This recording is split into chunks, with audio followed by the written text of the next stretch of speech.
ओम सामवेद अध्याय 1 सूक्त 7 मंत्र 10। ये इस सूक्त का अंतिम मंत्र है। सामवेद अविकल संख्या 72 है।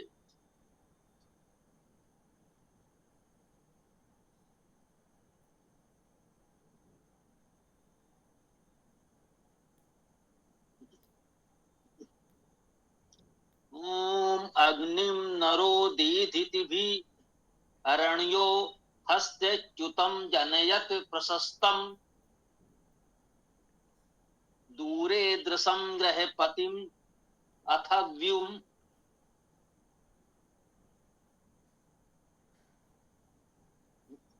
ओम अग्निम, अग्नि को, अग्रणीगत स्वरूप को, या कहें अग्नि स्वरूप परमेश्वर को, नरो, नर, अग्निम द्वितीय एक वचन है।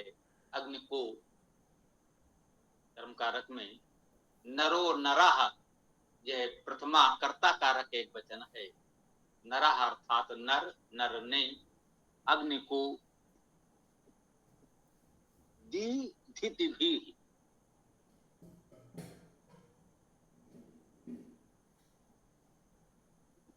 दीधितिभिः का अर्थ किया गया है बुद्धि द्वारा। धी का अर्थ बुद्धि सामान्यता किया जाता। वैसे तो यदि हम शाब्दिक अर्थ की बात करेंगे तो धी का अर्थ है धारण करना। बुद्ध प्रज्ञा होना भी इसका अर्थ माना जाता है। सामान्यता धी शब्द का अर्थ बुद्धि करते ही है। तो मान लें ये धी धारणे धातु है, मुख्य अर्थ धारण करना है, और बुद्धि में ही हम सब कुछ धारण करते हैं। धारण करने की सामर्थ्य जिसमें है वो बुद्धि है, तो धी बुद्धि को भी कहते हैं, ऐसा भी मान सकते हैं।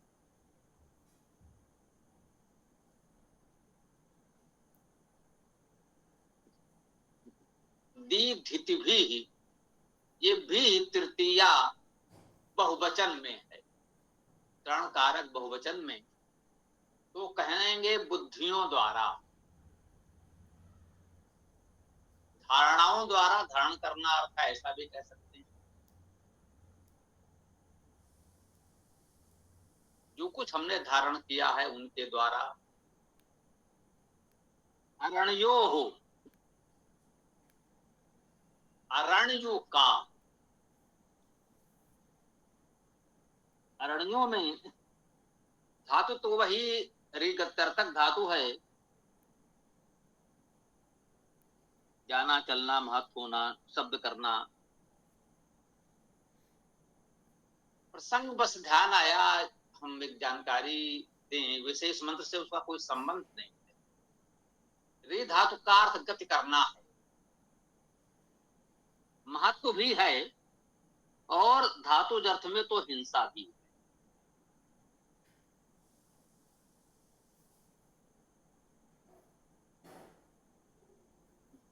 सामान्यता हिंसा के अर्थ वाली धातुओं में गति का अर्थ माना जाता है।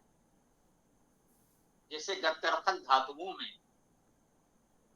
जानना, पाना, प्राप्त करना का अर्थ माना जाता है। अग्निम नरो देधितवी, नरो अर्थात नर, नृ धातु का अर्थ ले जाना, तो नर का अर्थ ले जाने वाले, हमारे प्रेरक, उपदेशक, ऐसा भी कह सकते हैं। नर दीधितवी धारणाओं द्वारा, बुद्धियों द्वारा, अग्निम अग्नि को, अरण्यो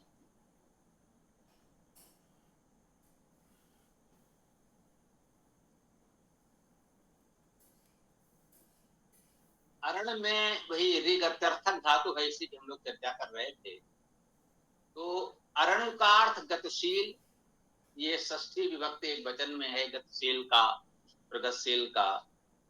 वेद में गतिशीलता का बहुत महत्व मिलता है। बहुत से शब्द पद गतिशीलता के द्योतक हैं, गत्यर्थक धातु में बहुत सी हैं। जब तर्थक पद शब्द बहुत से आते हैं तो गति की विशेषता महत्ता वेद में सर्वत्र बिखरी हुई है, ऐसा हम जान मान सकते हैं। तो हस्तच्युतम, हस्तच्युत हाथ से गिरा हुआ, ऐसा भी एक सामान्य अर्थ कर सकते हैं। हस्त धातु का अर्थ देना भी है और ग्रहण करना भी है। च्यू धातु का अर्थ वैसे तो हंसना और सहन करना भी है।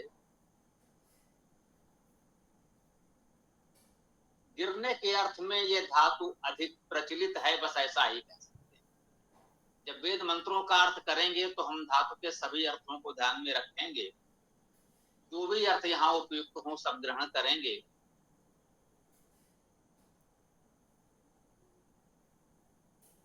सहज भाव से गिरना अर्थ में लेंगे, हस्तच्युत हाथ से गिरा हुआ, ये बहुत साधारण सा अर्थ होगा, एक लौकिक साधारण अर्थ कह सकते हैं। परंतु यहाँ हमें देखना है, हस्त का अर्थ देना ग्रहण करना है और च्यू धातु का अर्थ सहन करना भी है, तैरना भी है, गिरना गति करना भी है। तो हम जो कुछ भी देते हैं हस्त में, देना और ग्रहण करना, आदान प्रदान करना जो धातु का अर्थ होता है, लगभग वैसा ही मान लें। शरीर का एक अंग हस्त या हाथ है, इसीलिए है कि हम जो कुछ भी देते हैं, जो कुछ भी ग्रहण करते हैं, वो इसी अंग से करते हैं, तो इसका नाम हस्त भी रखा गया। तो उसका भावार्थ हम शरीर का अंग हाथ कर सकते हैं, कोई आपत्ति नहीं है, परंतु शाब्दिक अर्थ हमें जानना चाहिए।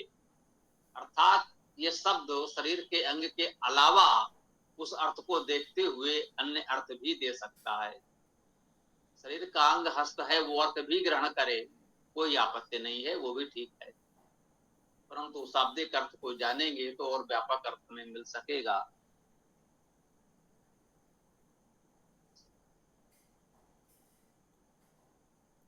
तो हमारा जो भी दान है, ग्रहण है, उसके लिए कहा जा रहा है कि च्यू धातु का अर्थ तैरना, जाना, जानना भी है।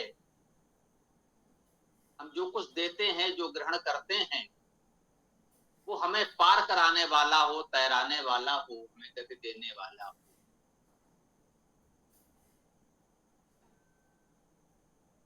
ये भाव भी हम ग्रहण कर सकते हैं।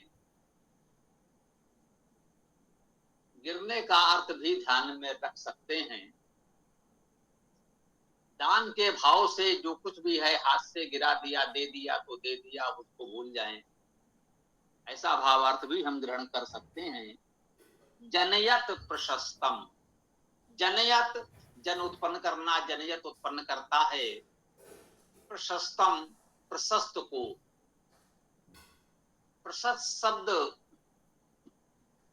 वर्तमान लोक भाषा में भी प्रचलित है, साहित्यिक शब्दावली में कह सकते हैं, जिसे हम कहें कुछ अच्छी साहित्यिक भाषा में तो प्रचलित है प्रशस्त। प्रशस्त शब्द जिस अर्थ में प्रचलित है, उसे हम उत्तम, अच्छा, प्रशंसनीय जैसे अर्थ में ले सकते हैं। प्रशंसा शब्द में प्रा उपसर्ग और संस धातु, ये प्रशस्त उसी से बना है, यद्यपि इसमें अनुस्वार का लोप हुआ है। बहुधा होता है, जानते हैं, इसे गम धातु से गत बना, तो मकार या अनुस्वार का लोप हुआ, जो पंचम वर्ण है वही अनुस्वार बनता है, तो पंचम वर्ण या अनुस्वार का लोप धातुओं में सामान्यता हो जाता है, विशेष रूप से अंत में आने पर। और वैसे शस धातु का अर्थ तो काटना होता है, उसी से शस्त्र बनता है, जिससे किसी को काटा जाता है वो शस्त्र होता है। तो प्रशस्त का अर्थ तो हो गया प्रमुखता से काटने वाला, लेकिन जो उसका प्रचलित भावार्थ है प्रशस्त का अर्थ उत्तम, प्रशंसनीय है, तो ये देखना होगा कि ये संस धातु में अनुस्वार का लोप होकर भी शब्द बन रहे हैं, तो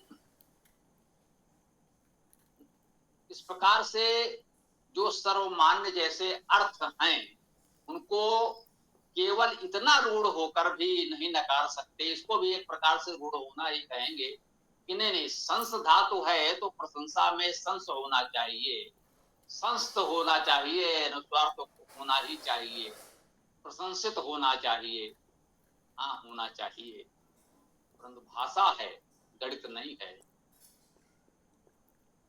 इतने छोटे छोटे परिवर्तन, सूक्ष्म परिवर्तन भाषा में होते हैं, बहुत से शब्दों में होते हैं।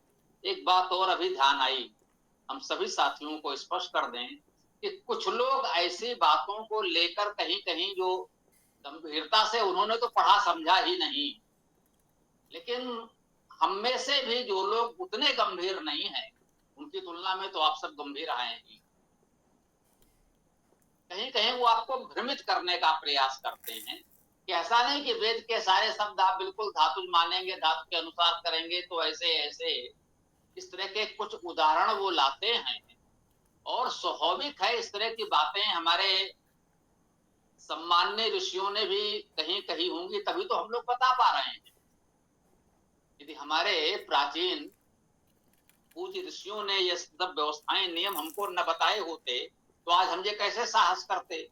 तो वो बता देते हैं कि उस विद्वान ने, उस आचार्य ने, ऋषि ने इस पुस्तक में ऐसा कहा है, बिल्कुल ठीक कहा है।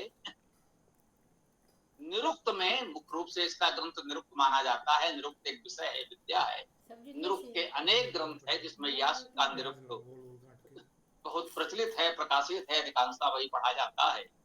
तो निरुक्त एक विद्या है जिसमें यह बताया जाता है कि वेद के सभी शब्द धातु जो हैं, धातु के अनुसार उनका अर्थ करना है।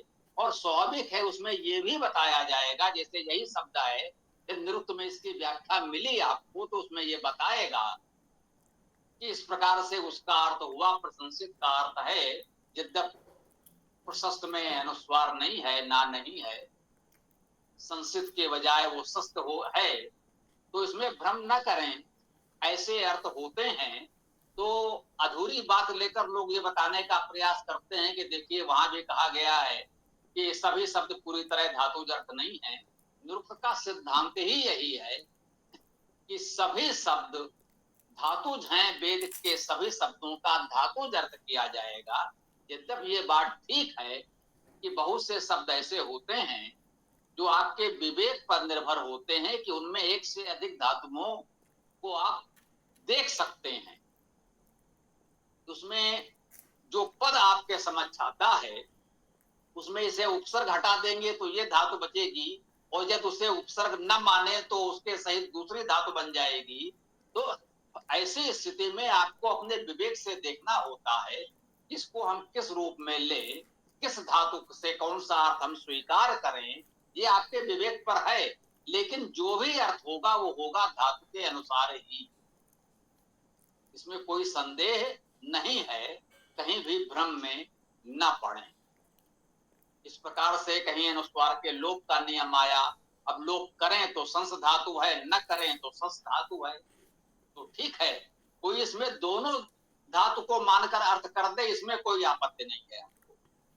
लेकिन होगा अर्थ धातु के अनुसार। वो कहे नहीं हम अनुस्वार का लोप क्यों करें, हम तो सस धातु से अर्थ करेंगे। बिल्कुल करिए, आपको पूरा अधिकार है, और उसके अनुसार पूरे मंत्र का अर्थ करके बताइए क्या निकला। और यदि उसमें आप कहीं उलझ जाएं, अर्थ पूरा न कर पाए, तो फिर विनम्र सुझाव यह स्वीकार कर लें कि भाई अनुस्वार का लोप होकर भी अर्थ किया जाता है। ये भी एक व्यवस्था परंपरा ऋषियों ने दी है, तो उसका लाभ उठाएं।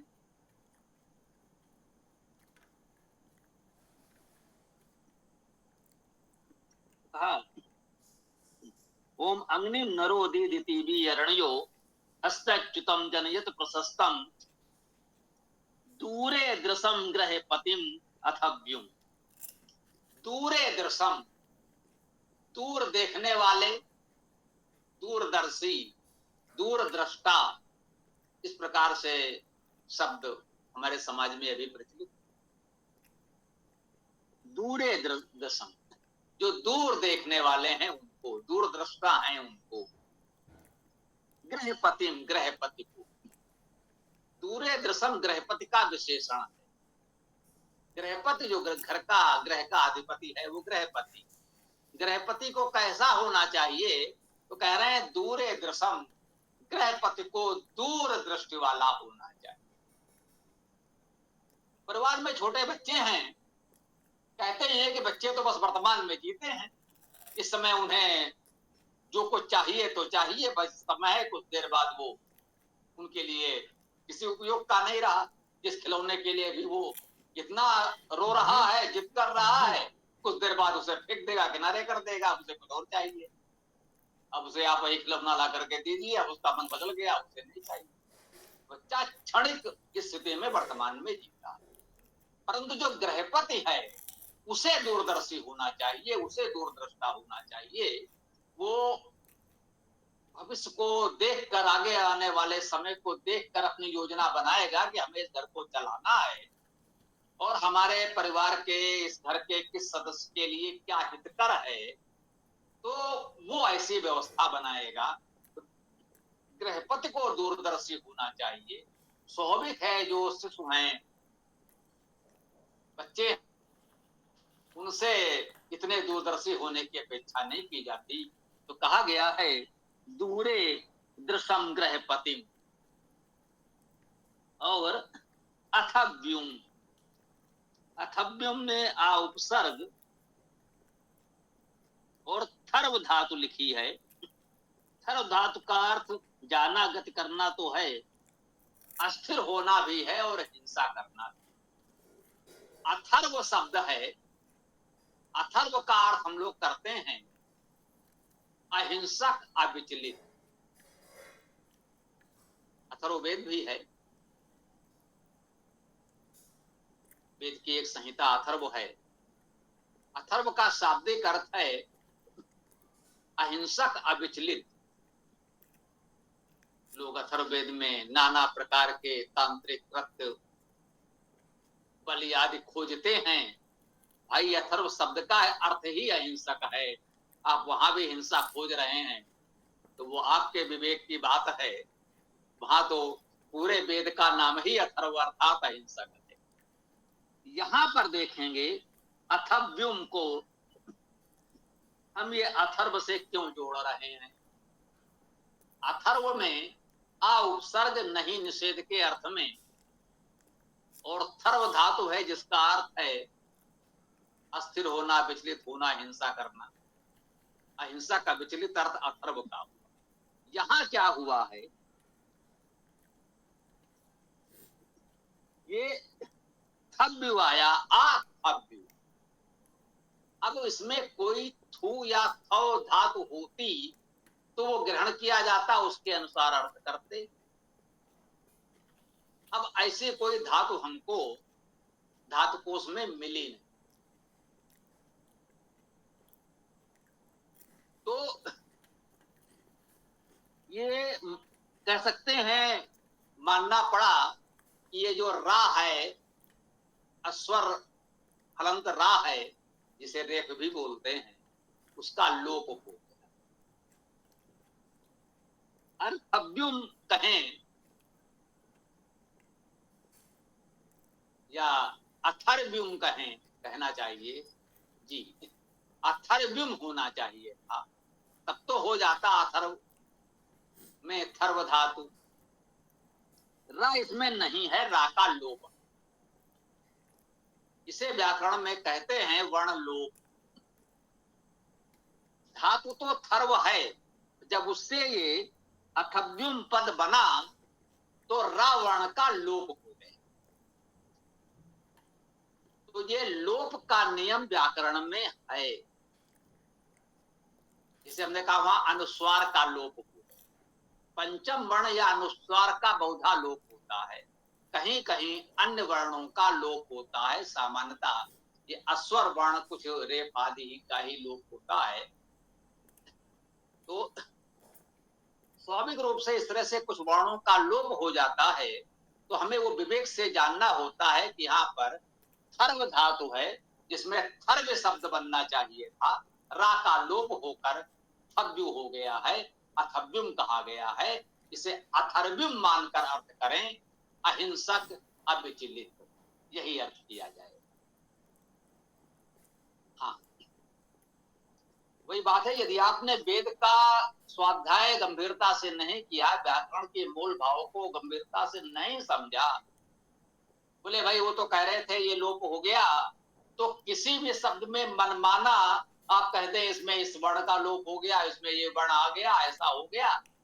व्याकरण में वर्णों का लोप होता है, वर्णों का आगम होता है, एक वर्ण के स्थान पर दूसरे वर्ण का आदेश हो जाता है, अर्थात एक वर्ण के स्थान पर दूसरा वर्ण आ गया।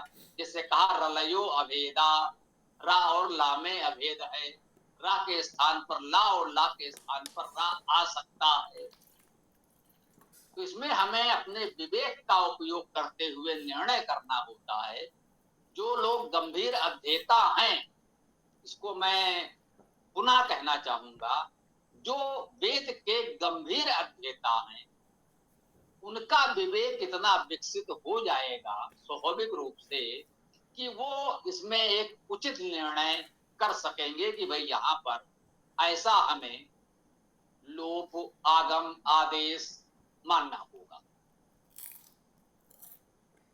इसी को आप्त वचन कहते हैं कि जो व्यक्ति जिस विषय का जानकार है, उस विषय में यदि वो कोई बात कह रहा है और उस विषय की हमें उतनी जानकारी नहीं है, तो उसकी बात मान लेने में ही भलाई। और यदि हम असहमत हैं तो हम भी उतना गंभीर अध्ययन करें, उससे अधिक स्वाध्याय करेंगे, तो हो सकता है तब हम उस बात से सहमत हो जाए जब वो बता रहा था, और हो सकता है हम उससे अच्छी कोई बात और बता सकें। तो दोनों संभावनाएं। तो जो व्यक्ति जिस विषय का जानकार है, जिस विषय में गंभीर अध्ययन किया है, उस विषय में उसकी बात मानी जाएगी।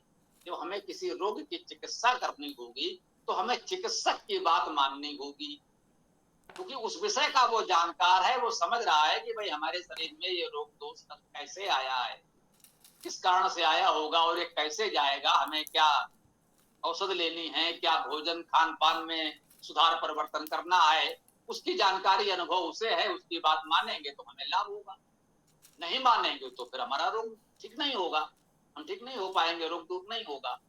तो वो उस विषय का जानकार है, उससे अनावश्यक विवाद नहीं कि भाई ऐसा ही क्यों, ऐसा क्यों, ऐसा, भाई वो जानकार है, उसकी बात मानेंगे तो भला है, नहीं मानेंगे तो आपकी इच्छा। हाँ, वही बात है, वो व्यक्ति चिकित्सक है, चिकित्सा विषय का जानकार है, आयुर्वेद का जानकार है। हो सकता है दर्शन शास्त्र का वो जानकार नहीं होगा, वेद का उतना बड़ा विद्वान नहीं होगा।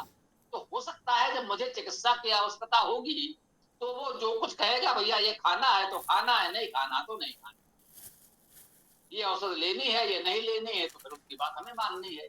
लेकिन वेद के विषय में वो उतना जानकार नहीं है और वो कुछ कहना चाहेगा तो विनम्रता से कह सकते हैं भाई इस विषय में हमें तो ऐसा लगता है, कोई बात नहीं, आपकी इच्छा है, जो भी आप करें, आपका अपना विषय है, उस विषय में आपकी बात मानेंगे, और जो दूसरे का विषय है उस विषय में हम उसकी बात मानेंगे। आप्त वचन का ये भाव है कि जो व्यक्ति जिस विषय का विशेष जानकार है, उस विषय में उसकी बात हम सुने।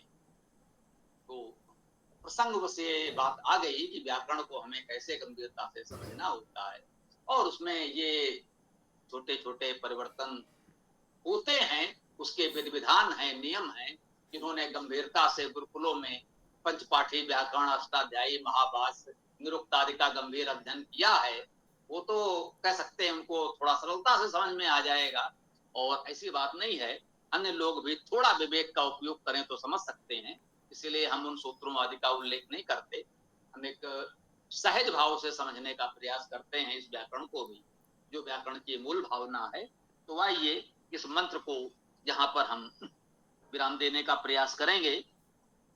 ओम अग्निम नरो दीधिति अरण्यो हस्तच्युतम जनयत प्रशस्तम दूरे दृशम ग्रह पतिम मथव्युम। तो इसका अर्थ किया गया है अरण्यो अर्थात प्रगतिशील, नरो नर प्रेरक, दीदिति भी बुद्धि द्वारा, बुद्धियों द्वारा, हस्तचुकम च्युतम हस्तच्युत, इसका अर्थ भी हम लोगों ने किया कि आदान प्रदान जो कुछ भी हम करते हैं वो हमारा इस प्रकार का कैसे होना चाहिए।